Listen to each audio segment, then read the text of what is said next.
ചെറിയ സ്ഥാനാർത്ഥി നിർണയം പ്രത്യേകിച്ച് ബി ജെ പിയുടെ കാര്യം എടുത്താൽ മറ്റേതൊക്കെ അടിയും ബഹളമൊക്കെ കഴിഞ്ഞിട്ട് ഒരു സമയത്തെ വരത്തുള്ളൂ. ബി ജെ പിയെ സംബന്ധിച്ച് CPM സംബന്ധിച്ച് അവർ പെട്ടെന്ന് സ്ഥാനാർത്ഥികളെ നിർണ്ണയിക്കും കൃത്യമായ ഒരു രീതിയിലൊക്കെ. കോൺഗ്രസ് ആണ് എപ്പോഴും ഈ അടിയും പിടിയും ഒക്കെ കൊണ്ട് പിന്നെ വർത്തമാനങ്ങൾ പറഞ്ഞ് അത് പറഞ്ഞ് ഇവിടെ പറഞ്ഞ് അവിടെ ഒക്കെ കഴിഞ്ഞ് വരുന്നത്.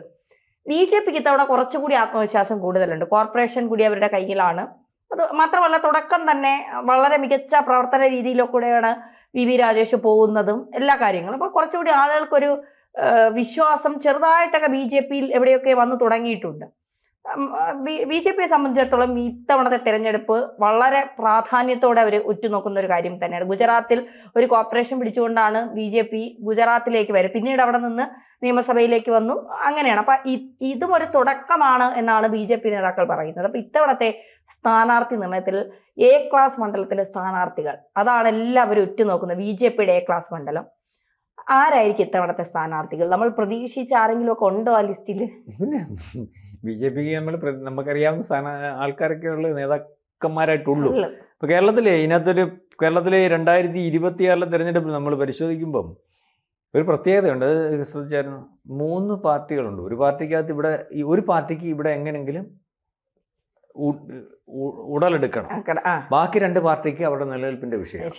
ഒന്ന് CPM എന്ന് പറയുന്ന പാർട്ടി ഇന്ന് ഇന്ത്യയിൽ ആകപ്പാടെ ഉള്ളത് ഇവിടെ മാത്രം. കോൺഗ്രസിന്റെ അവസ്ഥ ഏകദേശം അതുപോലൊക്കെ.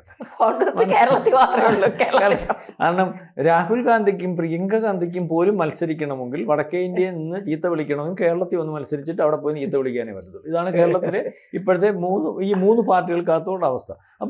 അപ്പം ഇതുവരെ നമ്മൾ ഇപ്പൊ കാണിച്ചു തരാം എന്ന് പറഞ്ഞില്ലേ, ജഗതി മോഹൻലാലിന്റെ സിനിമയ്ക്കകത്ത് യോദ്ധയാണോ, യോദ്ധയ്ക്കകത്ത് അടുത്ത കളിക്ക് കാണിച്ചു തരാന്ന് പറഞ്ഞു.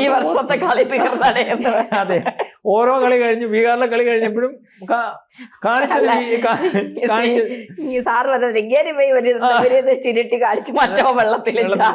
അപ്പൊ ഞാൻ പറയാ, അപ്പൊ കാണിച്ചത് BJP കാണിച്ചിട്ട് ഇങ്ങനെ നിൽക്കുക. അപ്പം അടുത്ത ഇവിടെ കാണിക്കാൻ നിൽക്കുന്നതെന്ന് പറഞ്ഞാൽ ഇപ്പം തദ്ദേശം കഴിഞ്ഞപ്പം UDF-ന് ഒരു ആവേശമൊക്കെ വന്നു. അപ്പം അടുത്ത സ്ഥാനാർത്ഥികളെ ഇപ്പൊ KC വേണുഗോപാലിന്റെ ഒക്കെ സംസാരം കേട്ടാൽ ഞങ്ങൾ മൊത്തം അടുക്കി വെച്ചേക്കോ, ഇനി എടുത്ത് വെച്ച കാര്യങ്ങൾ പറഞ്ഞാൽ മതി എന്നാ പറഞ്ഞത്. പറയുമ്പോൾ അറിയാം, അങ്ങനെ പുള്ളി പറയുന്നത് പോലാണെങ്കിൽ നടക്കട്ടെ, പാർട്ടിക്കകത്ത് അച്ചടക്കം ഉണ്ടാവുന്ന എപ്പോഴും കേൾക്കുന്നവർക്കൊരു സന്തോഷമാണല്ലോ. അല്ല, PC ജോർജ് പറഞ്ഞതുപോലെ സ്ഥാനാർത്ഥി നിർണ്ണയം കഴിഞ്ഞിട്ട് BJP സ്ഥാനാർത്ഥികളെ തീരുമാനിക്കാൻ നമ്മുടെ നാരൊക്കെ ഇങ്ങോട്ട് വരുമെന്ന് അറിഞ്ഞുകൂടല്ലോ. ശരിയാ, PC ജോർജ് ഇതൊക്കെ പറഞ്ഞതിനകത്ത് വാസ്തവമാണ്. കാരണം കൂടുതലായി ഒത്തിരി സീറ്റുകളിലെ BJPക്കുള്ള ഒരു കുറവ് നമ്മൾ എപ്പോഴും പറയുമ്പോൾ ബാക്കി 2 പാർട്ടികൾക്കകത്ത് നമ്മളതിന് BJP കുറ്റം പറയണ്ട, ബാക്കി 2 പാർട്ടികൾക്കകത്ത് വ്യത്യാസം BJPക്കുള്ള കുറവെന്ന് പറഞ്ഞാൽ BJPക്ക് ഇപ്പോഴും 140 ഇടത്ത് മത്സരിക്കാൻ ജനത്തിന് നേരിട്ട് അറിയാവുന്ന നേതാക്കന്മാരില്ല. അതുണ്ടായി വരണം. മനസ്സിലാവുന്നുണ്ടോ? നമുക്ക് ഈ പറയുന്നത് നമ്മളെപ്പോഴും ഒരു ശോഭ, ഒരു സുരേന്ദ്രൻ, ഒരു RC, അല്ലെങ്കിൽ ഒരു മറ്റ് ചില പഴയ നേതാക്കന്മാരൊക്കെ ഉള്ളൂ. അപ്പോൾ എല്ലായിടത്തും ഇല്ല. അപ്പം മറ്റവർക്ക് 2 പേർക്ക് അത് 1 ഡസനിൽ കൂടുതലുണ്ട്. ഇപ്പോൾ ഓരോരുത്തരത്ത് മത്സരിക്കുമ്പോൾ 4-5 വീതമുണ്ട്. അത് അവർ മത്സരിച്ച് പലവട്ടം അധികാരത്തിൽ വന്നിരിക്കുന്നുണ്ട്. അതിപ്പം BJPയുടെ കാര്യം മാറും. ഇപ്പം മത്സരിച്ചാൽ മാത്രം പോരല്ലേ ജയിക്കണം. ഇപ്പം ഇവിടൊക്കെ എല്ലാവരും പ്രശ്നം എന്ന് പറഞ്ഞാൽ, നേരത്തെ ഈ പറയുന്ന പാർട്ടികൾക്കെല്ലാം ഒരു അഹങ്കാരം ഉണ്ടായിരുന്നു.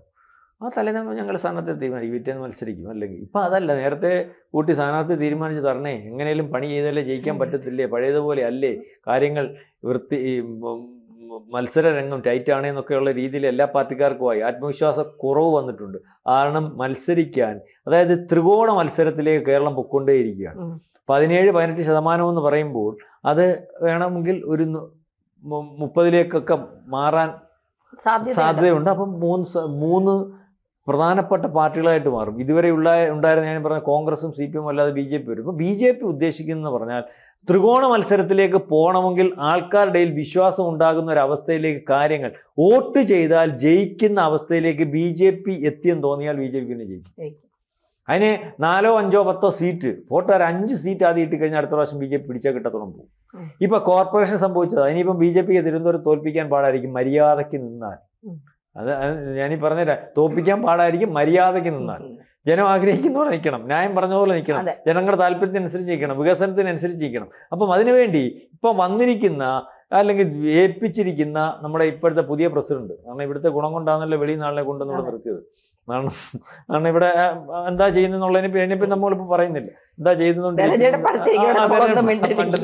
അപ്പോൾ ഇപ്പം RC വന്നിട്ടുണ്ട്. RC ഇപ്പം തീരുമാനിച്ചിരിക്കുന്നതെന്ന് പറഞ്ഞാൽ, അല്ലെങ്കിൽ നമ്മൾ അറിയുന്നത്, അദ്ദേഹം ആദ്യത്തെ ഒരു ലിസ്റ്റ് തിരുവനന്തപുരത്ത് സ്ഥാനാർത്ഥികളെ തീരുമാനിച്ചതുപോലെ ആദ്യം എ ക്ലാസ് മണ്ഡലത്തിലേക്ക് സ്ഥാനാർത്ഥികളെ തീരുമാനിച്ച് അവർക്ക് ആ മണ്ഡലത്തിൽ പ്രവർത്തിക്കാൻ കൃത്യമായിട്ട് ആവശ്യത്തിലേറെ സമയം കൊടുക്കുന്നു, ജനങ്ങൾക്ക് ഇടപഴകുന്നതിന്.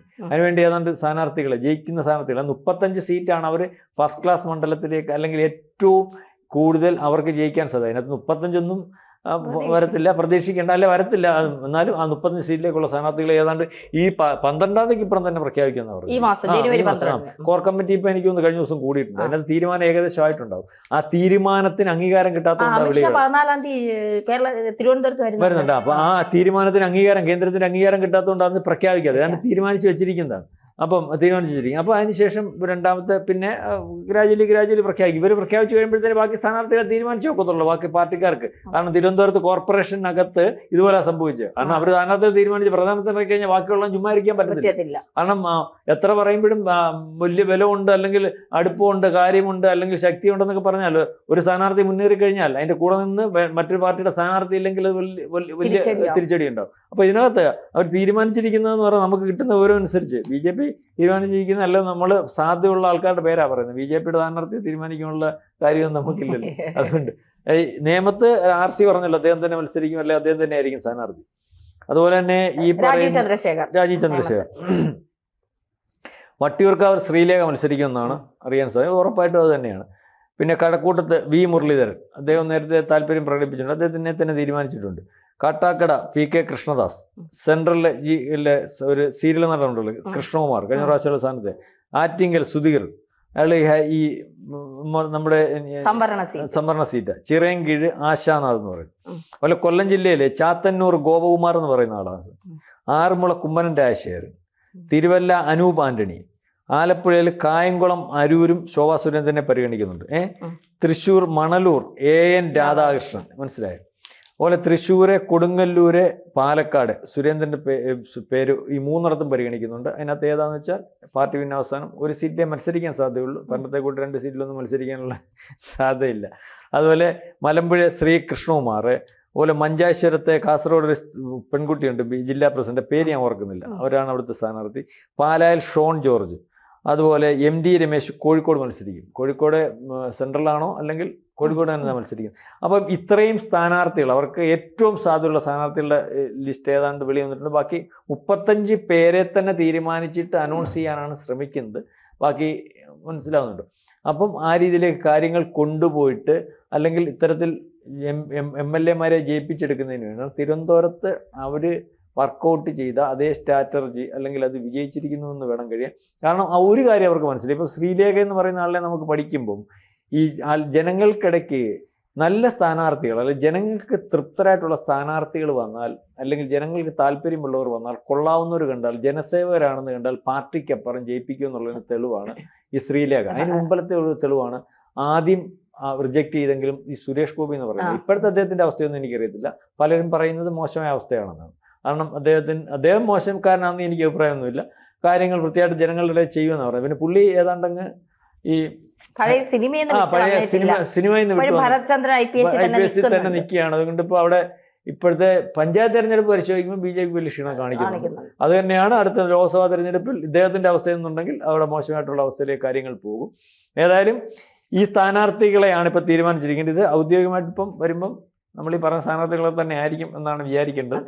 അപ്പം അതുകൊണ്ട് BJP തീരുമാനിച്ചിരിക്കുന്നു, അല്ലെങ്കിൽ ബാക്കിയുള്ളവർക്ക് ഇനിയും തീരുമാനിക്കാം. കൂടുതൽ വാർത്തകളും വിശേഷങ്ങളും നിങ്ങളിലേക്ക് എത്താൻ ABC മലയാളം സബ്സ്ക്രൈബ് ചെയ്യുക, ബെൽബട്ടനും അമർത്തുക.